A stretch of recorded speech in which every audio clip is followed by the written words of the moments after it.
ఓం నమ శివాయ నమ శివాయ నమ శివాయ. ప్రజలందరికీ నమస్కారము. 2025 ఫిబ్రవరి మాసం వృశ్చిక రాశి ఫలితాలు. ఈ అదృష్టము, జీవితము, లలాటకము, యోగము, నక్షత్రము, స్థానబలం. విశాఖ నక్షత్రము 4 పాదములు అనగా, అనురాధ నక్షత్రము 2, 3, 4 పాదములు అనగా,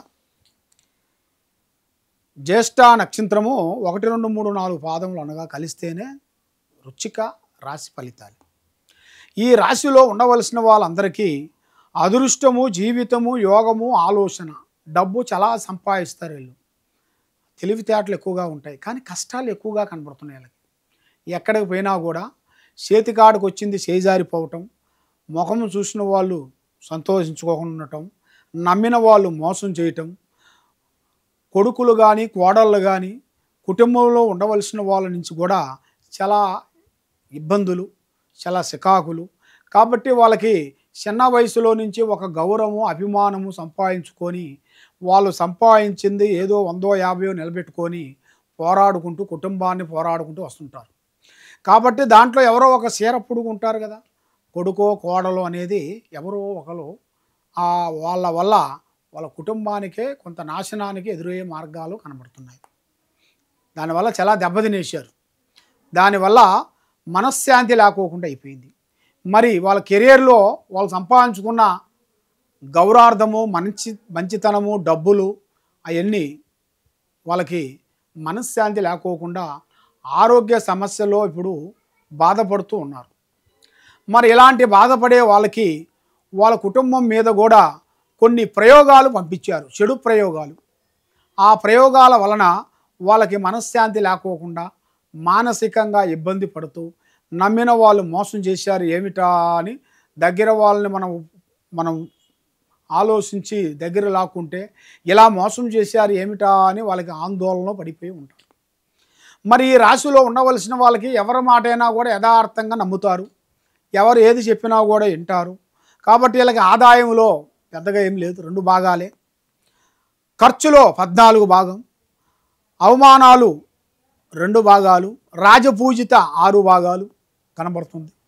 మరి వీళ్ళ జాతక యోగంలో చూసుకుంటే మరి ఎక్కడికి పోయినా కూడా టయాలు అనేది అంత అనుకూలం లేని దాని వలన మనశ్శాంతి లేకోకుండా కొన్ని సికాకులు, ఇబ్బందులు కొన్ని ఎదురవుతున్నారు.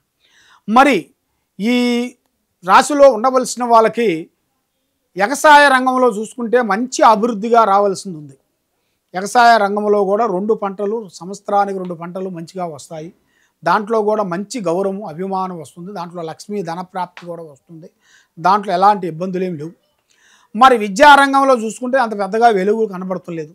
వాళ్ళు ఎంత చదివినా కూడా ఏదో ఒక సమస్య, మనశ్శాంతి ఉండకోకుండా ఉండటం, అలాంటి కొన్ని సమస్యలు ఎదురవుతుంటాయి.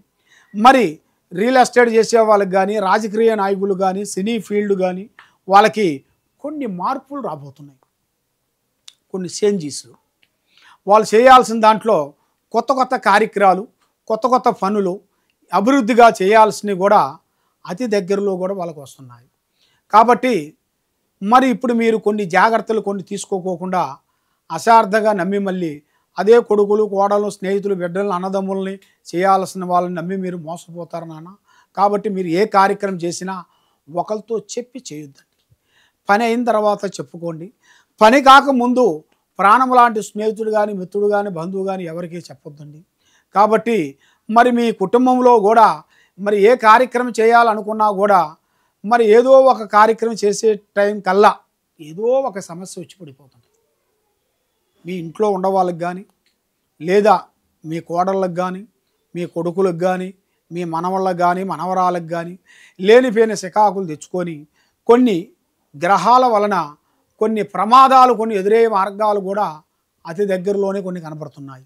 మరి మీరు ఏ కార్యక్రమం చేసినా, ఏ పని చేసినా, ఎక్కడికి పోయినా కూడా ఇప్పుడు టయాలు అనేది అంత స్పీడ్గా పోవట్లేదు. ఎందువల్ల అంటే మీకు ఉండాల్సిన మనస్తత్వము, ఆలోచన ఒక అందునుగా లేని దాని వలన మీరు ఏదైనా ముందు అడుగు వేయలేకపోతున్నారు.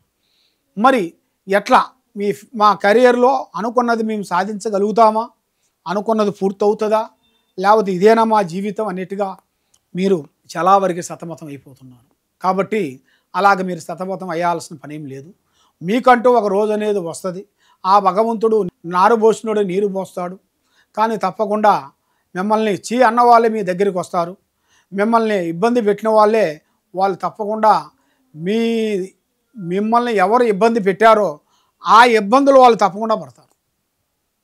అలాంటి సమస్య, అలాంటి చిక్కులు, అలాంటి ఇబ్బందులు, కొన్ని సమస్యలు కొన్ని తీరిపోయి మనశ్శాంతిగా ఉండాల్సిన టయాలు కూడా అతి దగ్గరలో కూడా కొన్ని రాబోతున్నాయి. మరి ఇప్పుడు టయాలు అంత అనుకూలం లేదు. అన్నిటికన్నా ముఖ్యమైనది దైవ బలం. ఆ దైవ బలాన్ని మీరు చేసుకునేట్టుగైతే మీకు ఎక్కడికి పోయినా కూడా జయప్రదం కలుగుతుంది. మరి మీరు ఎన్నో దేవుళ్ళను పూజించి ఎన్నో పూజలు పునస్కారాలు అమ్మవారి పూజలు ఎన్నో చేసి ఉంటారు. కానీ ఎన్ని దేవుళ్ళు పూజించినా ఎన్ని చేసినా కూడా ప్రతిఫలం లేకపోకుండా అయిపోతుంది. కాబట్టి అమ్మవారు ఓం శక్తి, అమ్మవారు ఓం శక్తి అమ్మని మీరు పూజించాలి. ఆ ఓం శక్తి అమ్మవారిని మీరు పూజించినట్టుకైతే మీ మీద ఉండాల్సిన అష్ట కష్ట దరిద్ర దోష నివారణ పోతుంది. ఆరోగ్యాలు బాగుంటాయి. మరి దీంతోని పాటు శ్రీ ఆంజనేయ స్వామి పూజ చేయాలి. మీరు 101 తమలపాకుతో మీరు పూజా కార్యక్రమం చేసుకొని 101 ఆకుతో మీరు పూజ చేసుకొని ఆ గుడికి వెళ్ళి ప్రార్థన చేసుకునేట్టుకైతే తప్పకుండా మీలో ఉండాల్సిన నెగటివ్ పోతుంది. ఆరోగ్యాలు బాగుంటాయి, మనశ్శాంతిగా ఉంటుంది, చేసే కార్యక్రమాలు అభివృద్ధిగా అవుతాయి. మరి ఎలాంటి సమస్యలు ఉన్నా కూడా మీకు ఈ కింద ఉండాల్సిన నెంబర్కి మమ్మల్ని సంప్రదించినట్టుకైతే మీ ఇంట్లో ఏముంది, మీ ఒంట్లో ఏముంది, మీరు చేసే ఆఫీసులో ఏముంది, మరి ఏ టయానికి ఏం జరుగుతుంది, ఏ నిమిషానికి ఏం జరగబోతుంది అనేది మీ పేరు బలంలో చూసి చెప్పగలుగుతాం. సర్వే జనా సుఖినో భవంతు. ఓం నమః శివాయ నమః. నమః శివాయ.